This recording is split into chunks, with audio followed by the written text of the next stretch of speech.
So welcome everybody. We're going to begin as we always do with finding your seat. And again, finding your seat is settling into this being a time where whatever is outside of you gets a little quieter, and maybe what's inside of you initially gets a little louder. So finding your seat is kind of like that settling in before you get on a roller coaster.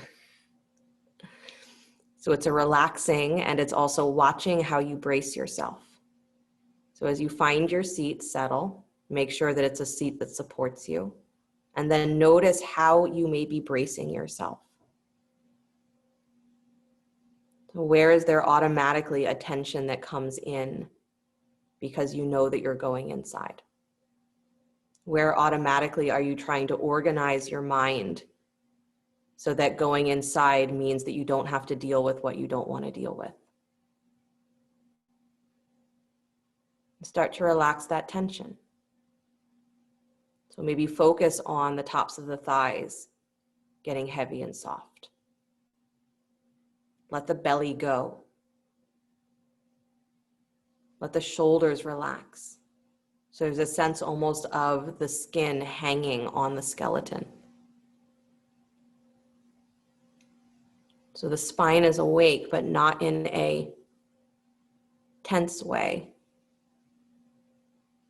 Do a little gentle rolling of the head, dropping the chin forward towards your chest, and maybe just halfway, rolling the right ear towards the right shoulder, and then back to center, and left ear towards the left shoulder, and back to center, and do that a couple of times.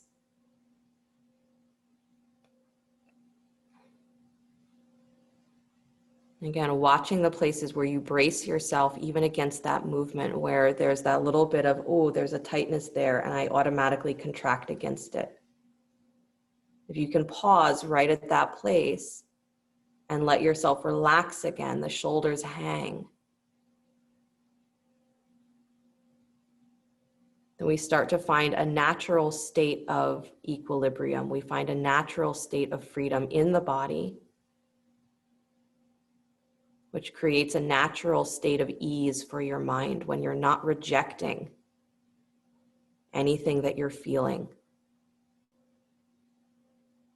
The mind becomes a little bit softer too. And then as you feel ready, bring that head back in line with your spine. Good. Just feel the quality of your breath for a moment.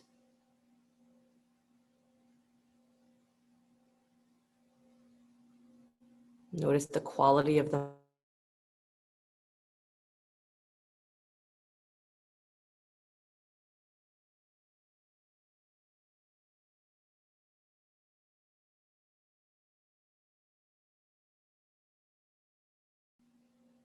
and whatever is present in that moment of here I am. There's no rejecting it. If it feels like it's a heavy place, a difficult place, you let your breath get a little deeper. You let those edges of your mind just collapse.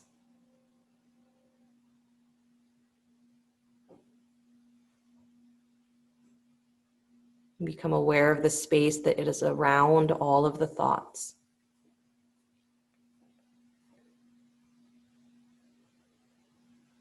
And in that space that is so expansive, maybe the thoughts that felt like they were overwhelming become small.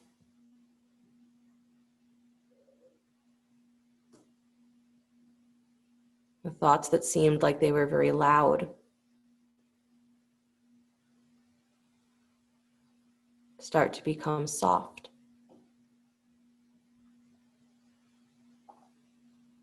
And you keep bringing your attention to the space that is around your thoughts.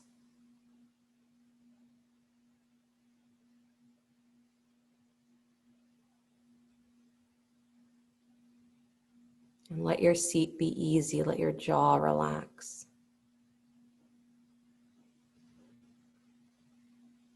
The eyes soften.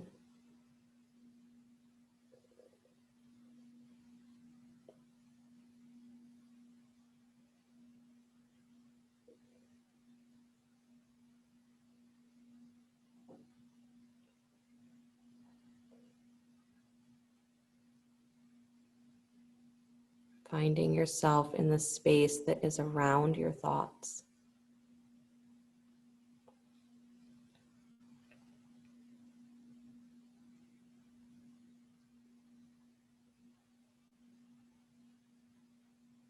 And then amazingly, in that space around your thoughts, there's nothing to do.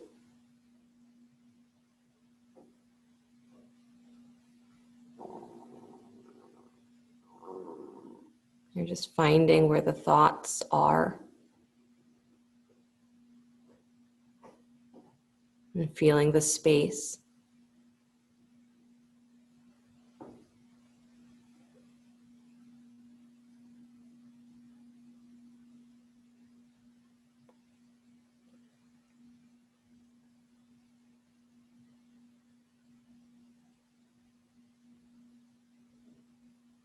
And interesting to watch that when you are not maintaining the thoughts, where they go.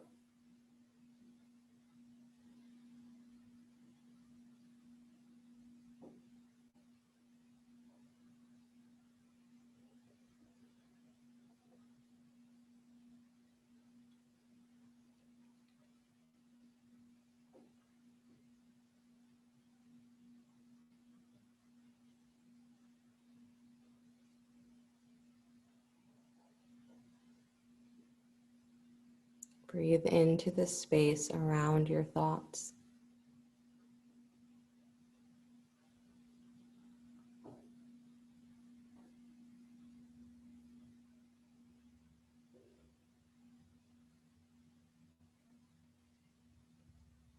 And enjoy the feeling of, if you are not maintaining the thoughts, the weight of them starts to change.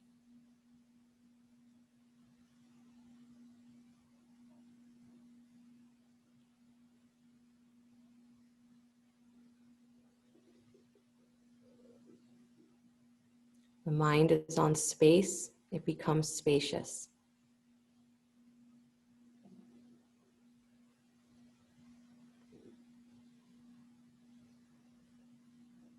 So notice that there is that difference between the thoughts and the actual quality of your mind.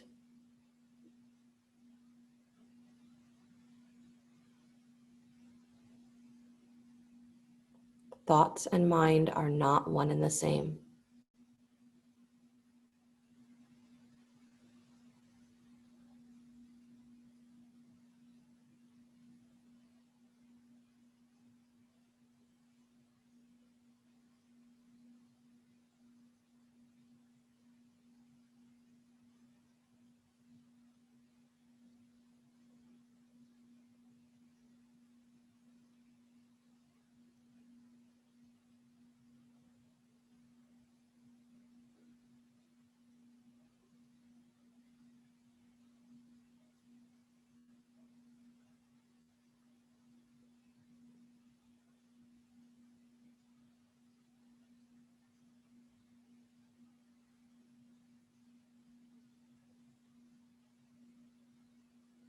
Begin to focus on the quality of your breath again.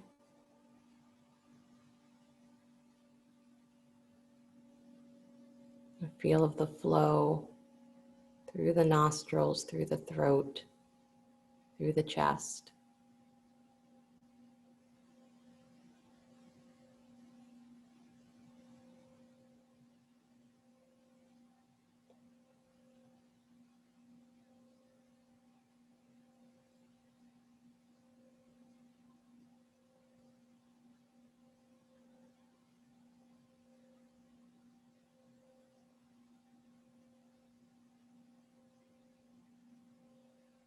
And become aware of your seat again.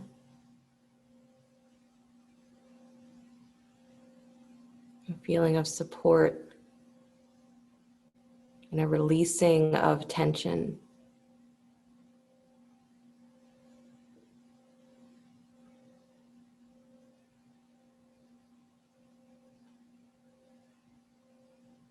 And then as you're ready, let the eyes float open. A very brief beginning, but a reminder that when you sit to meditate, that initial entrance into the inside is it's not like just shutting a door and suddenly you're there and the outside world disappears. There's that process of differentiating, right? What the mind is still running through outside and what's beneath that, right? So we can spend an entire time, right? If you have only 5 minutes to meditate in a day, you can spend the entire 5 minutes just chasing your mind from what it's still trying to do outside. So part of that finding your seat is differentiating what your mind is still trying to accomplish in the world and what's beyond that or what's underneath that. So getting comfortable with that marcation, being comfortable with recognizing how my thoughts are moving and where there is space beyond that gives you a sense of this is where the meditation is asking me to go, right? We start to get that pull that the space actually pulls us away from the thoughts instead of that instinct to cling to the thoughts because that's what we're used to, right? So that's what we're practicing in those initial moments of meditation is can you unpry that grip of your mind from your thoughts, right? And knowing that they're not the same is huge, right? That your thoughts can happen, but your mind, the space of your mind is far beyond that, right? So it's like the thoughts are just going, but the mind is somewhere else. The mind is bigger.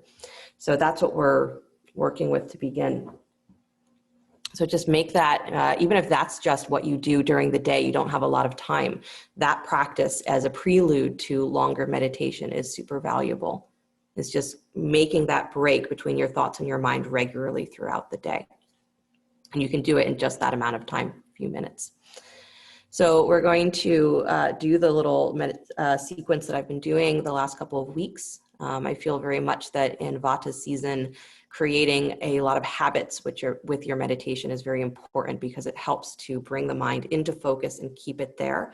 And that the more you make your meditation routine a routine, the easier it will be for your mind to really settle into it. Right. So we're going to go through the process of Kapalabati breath, a little bit alternate nostril breathing, and then we're going to go back into internal meditation and we'll end with a little Maitri meditation today. So find your seat again. Hi, Hetty. And again, if you need a tissue or something like that, because we're doing alternate nostril. Yep, forgot the time. That's okay. Sorry, we're doing Kapalabati. Make sure that you have that. And then find your seat. Again, a nice settled seat. So a heavy pelvis is really helpful here. Steady seat. And then take a deep breath in through the nose. Deep breath out through the nose. Breathe in about halfway and then pump the exhales with your navel.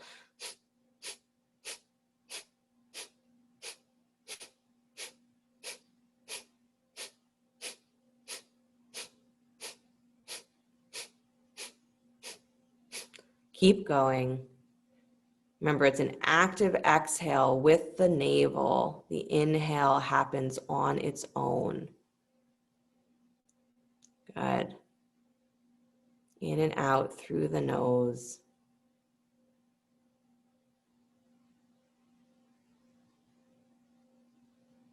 Keep going. Exhale, exhale, exhale, exhale, exhale, exhale, exhale, exhale, exhale, exhale, exhale, exhale, exhale, exhale, exhale, exhale, exhale, exhale. Couple more, keep going.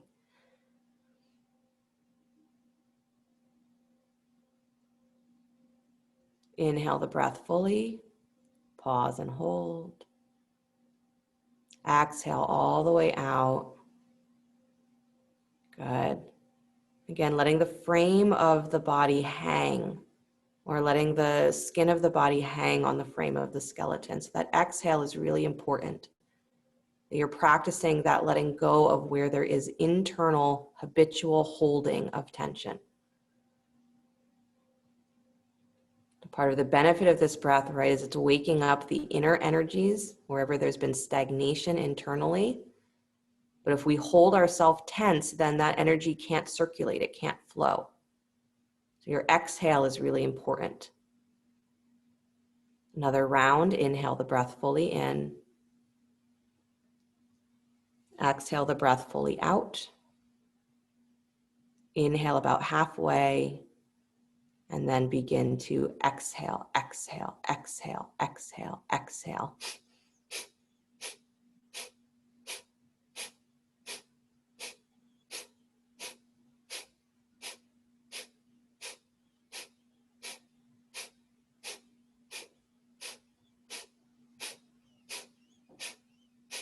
Keep going. Breath is really valuable during transition seasons when there tends to be a lot of particulates in the air. Helps keep the sinuses clear, keeps your inner energy, your inner fire going, keeps the mind steady, especially when there's a lot going on in your life. This is a good way to help move some of that overstimulation. Keep going. And stay soft with it. The navel is active, but the frame of the body is relaxed. It's like an abdominal massage, your exhales. Keep going. Almost there.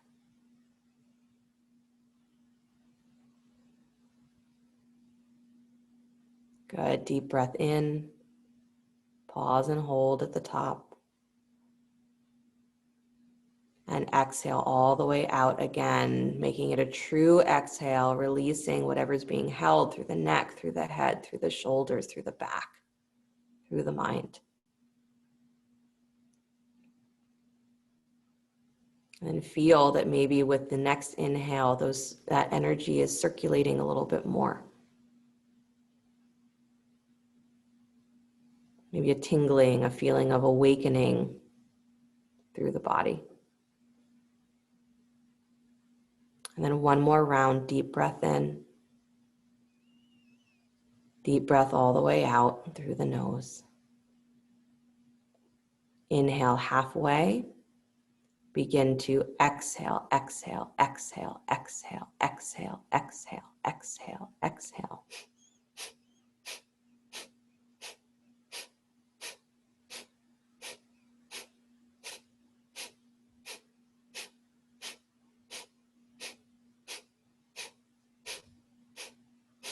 Keep going, especially if this breath is not one of your habits. The abdominals might start to get tired by that third round. Try to keep the action of the exhale in the navel. Don't tense the shoulders. Don't make it about your neck. It's just the navel. And if it can't be as powerful as it was with the first couple of exhales, no problem. You want to cultivate that steadiness.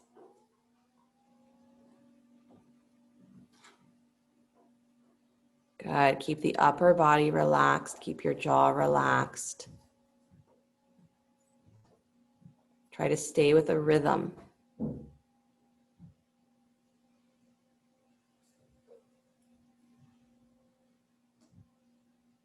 Good. Keep going with the exhales.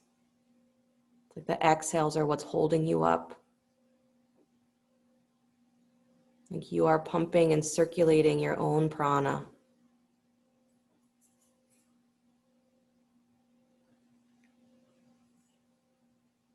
Good. Deep breath in. Pause and hold at the top. Exhale all the way out. Again, a true exhale. And feel for a moment.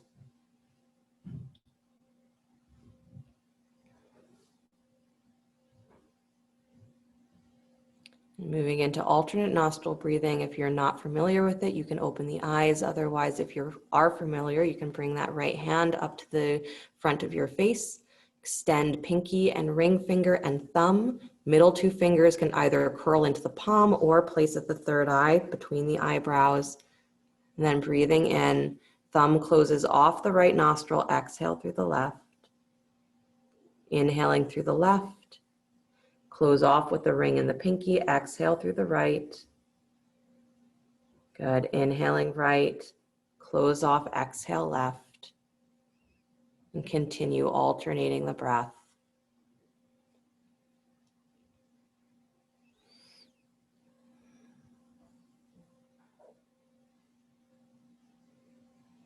So these two breaths are, in some senses, a sort of traditional sequence that you move any stagnant energy, you move some of that overactivity of the mind. Kapalabati shines the inside of your skull, skull shining breath.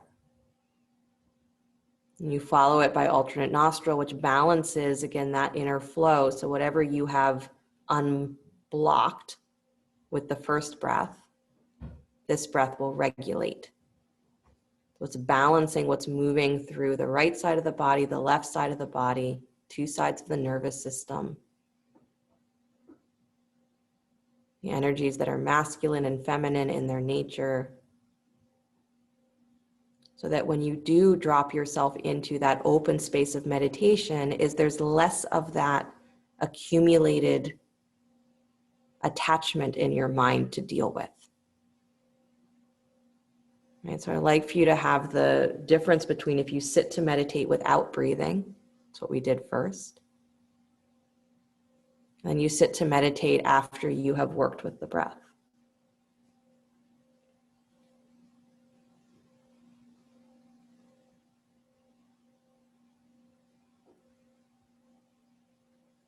The next time you exhale through your right nostril, release that hand down to your lap. Palms can be facing down or up.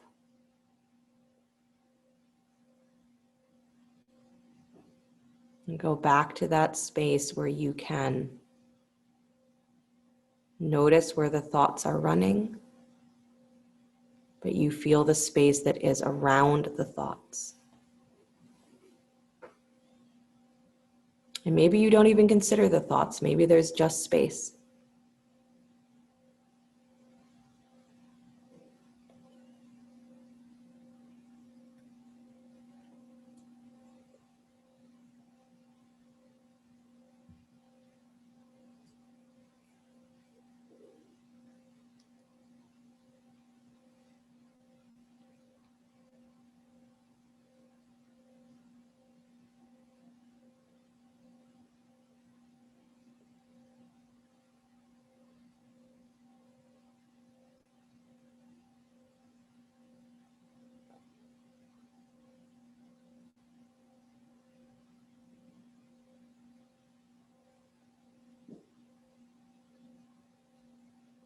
And I'd like you to bring into your mind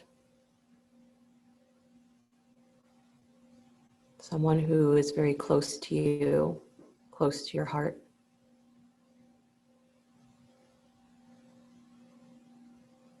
I'd like for you to extend to that individual the thought that may they be happy, may they be peaceful, may they be free from suffering,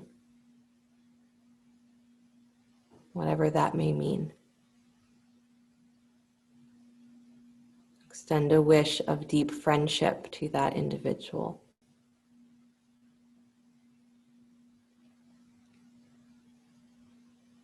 Like a thread that flows from you to them and back.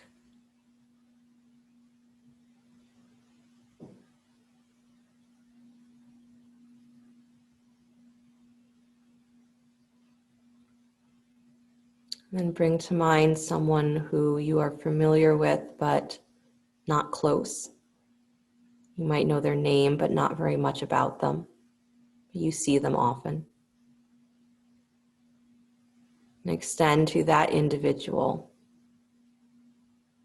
the thought, may they be happy, may they be peaceful, may they be free from suffering, whatever that may mean.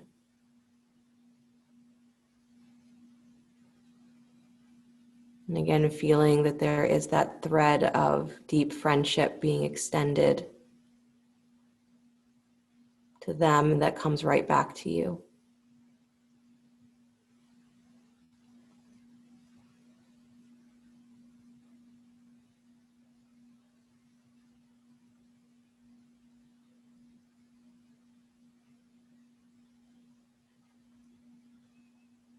And then bring to mind an individual who you know nothing about.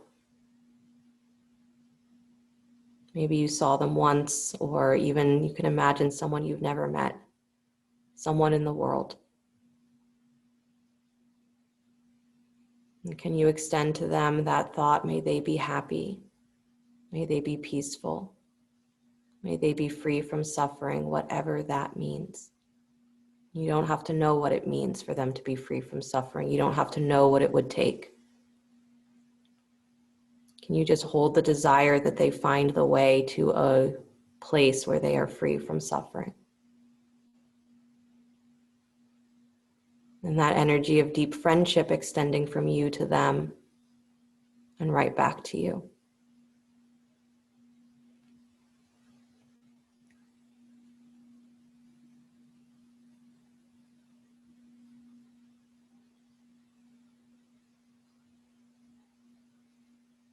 And then can you bring to mind someone who is a challenge, pushes your buttons, you place on the other side of a fence, on the other side of a boundary? And can you extend to them the thought, may they be happy, may they be peaceful, may they be free from suffering, whatever that means.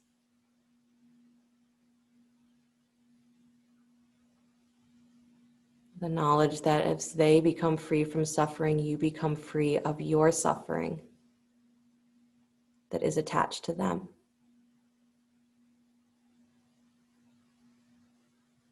There's that feeling, again, that thread of friendship that extends and comes right back to you.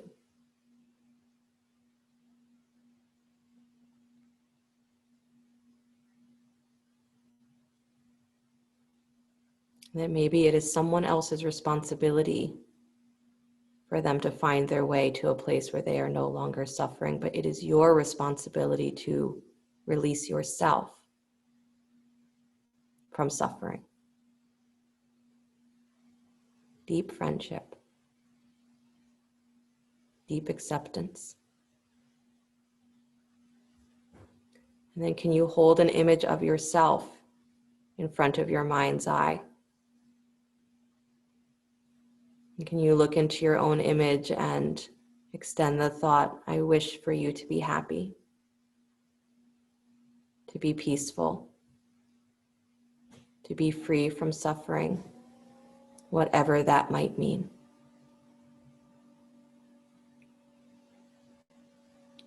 And can you feel that thread of friendship extending to that image of yourself and straight back?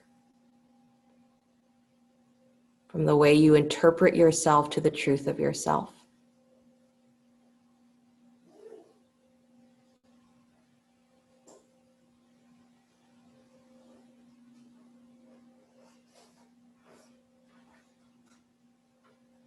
And then release all of the holding of all beings from your mind. Drop back into the breath. Drop back into a space where you have the realization that here I am. Whatever is there is there.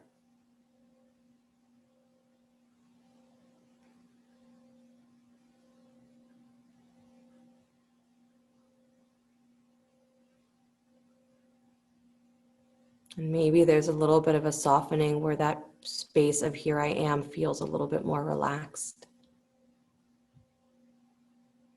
A little bit more like you can take a step forward because now you're not trying to carry so much.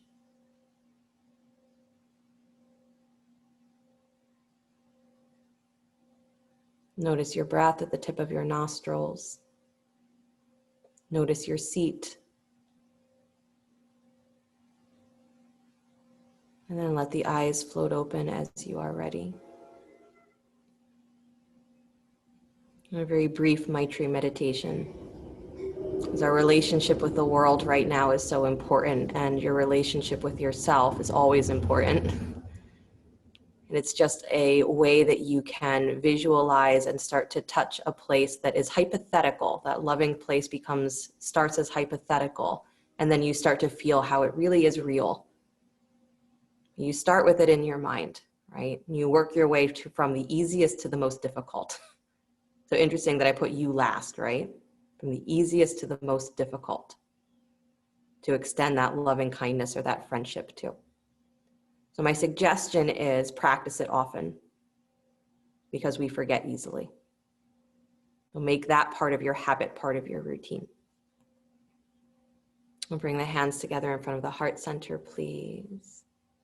Dropping the chin towards the chest. Gratitude that you take the time to know yourself. Namaste. Thank you guys so much. You can slide those thumbs up to the space between the eyebrows. And thank you.